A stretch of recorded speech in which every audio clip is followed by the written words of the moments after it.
ഒരാഴ്ചയായിട്ട് എല്ലാവരും പനിയായിട്ട് കിടക്കുമായിരുന്നു. മോന് ആദ്യം പനി വന്നു, പിന്നെ അച്ഛന് വന്നു, ഇപ്പോൾ എനിക്കും പനിയായി. അപ്പം വായിക്കുന്ന ആർക്കും ഭക്ഷണവും വേണ്ട, രുചിയില്ല ഒന്നിനും. അപ്പോൾ ഇന്ന് മോൻ പറഞ്ഞു എനിക്ക് ഇന്ന് കുറച്ച് വിശക്കുന്നുണ്ട്, എന്തെങ്കിലും ആക്കി താന്നു. എനിക്ക് എഴുന്നേക്കാൻ പറ്റാത്തതുകൊണ്ട് അച്ഛൻ ഇന്ന് അടുക്കളയിൽ കയറി. അവന് ഇഷ്ടപ്പെട്ട ഉള്ളിവട ഒന്ന് ഉണ്ടാക്കി നോക്കാമെന്ന് പറഞ്ഞിട്ട് അച്ഛനും മക്കളും കൂടെ ഉള്ളിവട ഉണ്ടാക്കുന്ന തിരക്കിലാണ്. ആദ്യമായിട്ട് ഉണ്ടാക്കുന്നതുകൊണ്ട് എന്തൊക്കെ ചെയ്യേണ്ടതെന്ന് ചോദിച്ചുകൊണ്ടിരിക്കുന്നതുകൊണ്ട് ഞാനിവിടെ വന്ന് ഇരുന്നതാണ്. എഴുന്നേറ്റ് നിൽക്കാനുള്ള ആരോഗ്യമില്ലാത്ത അവസ്ഥയിലാണ്. എല്ലാവരും വല്ലാതെ ക്ഷീണം പിടിച്ചു.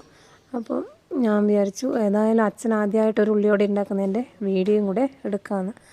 മോനും കുക്കിങ്ങിന് ഭയങ്കര ഇഷ്ടമായതുകൊണ്ട് അച്ഛൻ ചെയ്യുന്നതൊക്കെ നോക്കി അച്ഛൻ്റെ അടുത്ത് തന്നെ ചുറ്റിപ്പറ്റി നിൽക്കുന്നുണ്ട്.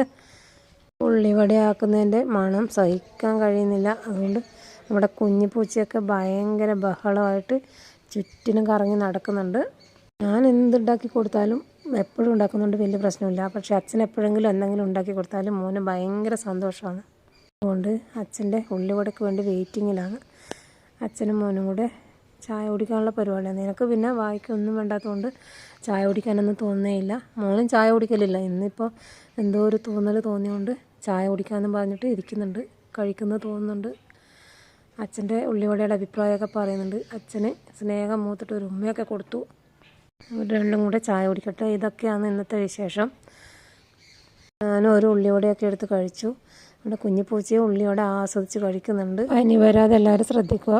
ഇപ്പോഴത്തെ പനിക്ക് ഭയങ്കര ക്ഷീണവും തലവേദനയൊക്കെയാണ്.